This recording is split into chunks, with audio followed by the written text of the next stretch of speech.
Now I am going to discuss the concept of bad debts. Bad debts क्या होते हैं कि suppose आपने किसी को कोई क्रेडिट सेल्स करी है but he is unable to pay the amount due to him, तो वो हमारा जो अमाउंट है वो हमारी लॉस होता है और उस लॉस को हम क्या बोलते हैं बैड डेट। फॉर एग्जांपल जैसे सपोज उसने लिखा है amount receivable ₹5,000 from now not recoverable। अब वो रिकवरेबल नहीं है कि आपने राम से 5,000 रुपया लेना था, अब वो आपसे रिकवर नहीं हो सकता, तो इट मीन वो हमारा बन गया bad debt. Entry will be bad debt account debit to Ram. अब आप कहोगे सर हमने राम बैड डेट को डेबिट क्यों किया, क्योंकि बैड डेट आपका एक तरह का लॉस है और जब भी कोई लॉस आपका इंक्रीज होता है हम उसको क्या करते हैं, हम उसको डेबिट करते हैं। राम आपके डेटर थे, एसेट था, वो अब आया पैसे नहीं देने, उतने के साथ हमने अपने एसेट को डेटर को कम करना है, तो इसलिए हम उसको क्या करेंगे, जब भी एसेट को कम करना है हम उसको क्रेडिट करेंगे। सपोज एक क्वेश्चन है amount receivable ₹20,000 from Shyam, now he is declared insolvent and 70 पैसा in a rupee recovered। कि एक पर्सन था जिससे हमने 20,000 रुपया लेना था, वो अब इंसॉल्वेंट हो गया है, उससे 70 पैसा मीन 70% जो है वो उससे पैसे आने हैं, बाकी पैसे नहीं आने। अब जो 70% पैसे आए हैं उसकी एंट्री होगी कैश या बैंक अकाउंट डेबिट। 20,000 का 70% आएगा 40,000। जो पैसे 30% नहीं आए वो आएंगे bad debt account debit 6,000 to Shyam. आपने नरेशन बीच के साथ जरूर देना है, ड्यू टू स्पेस प्रॉब्लम मैं नरेशन नहीं लिख रहा। आपने मैंडेटरी है जर्नल एंट्रीज के साथ नरेशन एंट्री बीच से जरूर देना explanation, otherwise your marks will be deducted. अब आपके बच्चे डिस्काउंट आगे आता है कि suppose bad debt of last year now recovered ₹4,000। आपके बैड डेट पिछले साल आपने कहा था ये पैसे नहीं आने, लॉस हो गया, लेकिन अब वो उसके बाद पैसे आ गए, वो पर्सन बड़ा ऑनेस्ट था, तो उसने कहा कि आप मेरे से वो पैसे दे दो जो पिछले साल के आपके पैसे जो थे।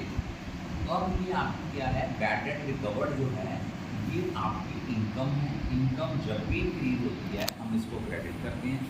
इस केस में एंट्री आएगी cash account debit 4,000 to bad debt recovered account 4,000। अब प्रॉब्लम आती है आपके डिस्काउंट बेटा जी दो तरह के, one is trade discount, second is cash discount. Trade discount होता है जब हम लोग किसी को कोई बल्क क्वांटिटी में चीज़ खरीदता है उसको लिस्ट प्राइस पे से डिस्काउंट देते हैं कि बाकियों के लिए चीज़ 100 रुपये की है, तुमने इसकी बल्क क्वांटिटी खरीदी है, तुम्हें 100 की चीज़ 90 की हो गई, वो डायरेक्टली हम बिल में से डिडक्ट कर देते हैं। एक चीज़ याद रखना, trade discount will not be shown in the books of account, only cash discount is shown in the books of account.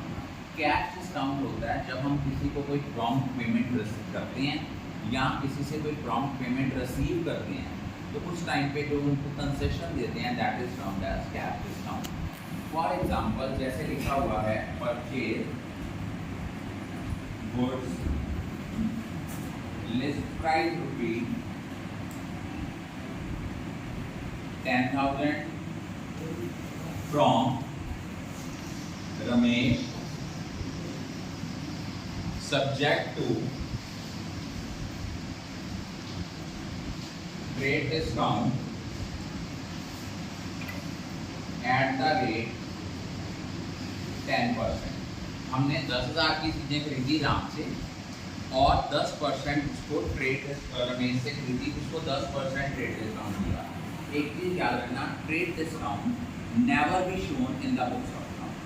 इसकी सिंपल एंट्री आएगी परचेजेस अकाउंट डेबिट। सिंपल है कि 10,000 की चीज़ है, 10% डिस्काउंट है, तो 10,000 में से 1,000 माइनस करने के बाद जो 9,000 आएगा उसके साथ एंट्री करेंगे to Ramesh account, that is 9,000।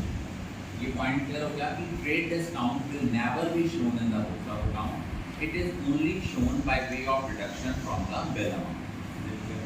अगर सपोज वो कहता है goods return to Ramesh list price 4,000, हमने गुड्स वापस लिए हैं। जब किसी से खरीदा हुआ माल वापस करते हैं, अब देखो यहाँ पे बच्चों की गलती क्या आनी है, उन्होंने ट्रांजैक्शन को 4,000 के साथ करना है। बेटे 4,000 के साथ नहीं, 4,000 लिस्ट प्राइस है, डिस्काउंट कितना था 10%, तो 4,000 में से 400 माइनस करके जो 3600 आएगा उसके साथ एंट्री करेंगे। अब एंट्री क्या होगा कि आपके रमेश को पैसे देने थे, चीज़ें वापस कर रहे हो, लायबिलिटी कम हो रही है तो डेबिट किया, Ramesh account debit 3600 to purchase return account 3600। दोबारा देखो, पहला क्या था, अमाउंट रिसीवेबल 5,000 आपने राम से ले थे, नाउ नॉट रिकवरेबल, इनको बैड डेट हो गए। जर्नल एंट्री आएगी bad debt account debit to Ram account. Bad debt को डेबिट क्यों किया, लॉस इंक्रीज होगा तो डेबिट होगा। राम से पैसे लेने थे तो आपका एसेट कम हो रहा है, that is why it will be credited. फिर था amount receivable ₹2,000 from 20,000 from Shyam, now he is declared insolvent and 70 पैसा इन ₹20,000। कि आपने किससे 20,000 लेना था और वो इंसॉल्वेंट मतलब उसके पास पैसे नहीं है, तो आपने एंट्री क्या करनी है, कैश या बैंक अकाउंट डेबिट 20,000 का 70% आ गया 14,000। जो पैसे नहीं आए उसके लिए हम बैड डेट को डेबिट करेंगे टू श्याम अकाउंट 20,000। पिछले साल के बैड डेट थे, अब वो रिकवर हो रहे हैं क्योंकि आपकी इनकम इंक्रीज हो रही है, कैश या बैंक के थ्रू पैसे आ रहे हैं। Cash account debit to bad debt recovered account. Bad debt recovered आपकी इनकम है, इनकम जब इंक्रीज होती है उसको हम क्रेडिट करते हैं। आपने गुड्स खरीदी हैं, लिस्ट प्राइस है 10,000 की from Ramesh, subject to trade discount. Discount बच्चे दो तरह का होता है, ट्रेड डिस्काउंट और कैश डिस्काउंट। ट्रेड डिस्काउंट एक ऐसा डिस्काउंट है जब हम बल्क क्वांटिटी में कोई चीज़ खरीदते हैं या बेचते हैं उस टाइम पे मिलता है, और इसको हम बुक्स ऑफ अकाउंट्स में बाय एंट्री शो नहीं करते, only by way of deduction show कर देते हैं। अब 10,000 की चीज़ें खरीदी थी रमेश से, 10,000 पे 10% आया 1,000, वो माइनस करके आया 9,000। एंट्री आ गई परचेजेज अकाउंट डेबिट और रमेश अकाउंट 9,000। फिर गुड्स बेची थी आपने, लिस्ट प्राइस थी 4,000 की। अब देखो 4,000 लिस्ट प्राइस थी, इसके ऊपर भी ट्रेड डिस्काउंट लगेगा 10%, वो लगा 400 माइनस करके एंट्री क्या आई, Ramesh debit to purchase return 3600।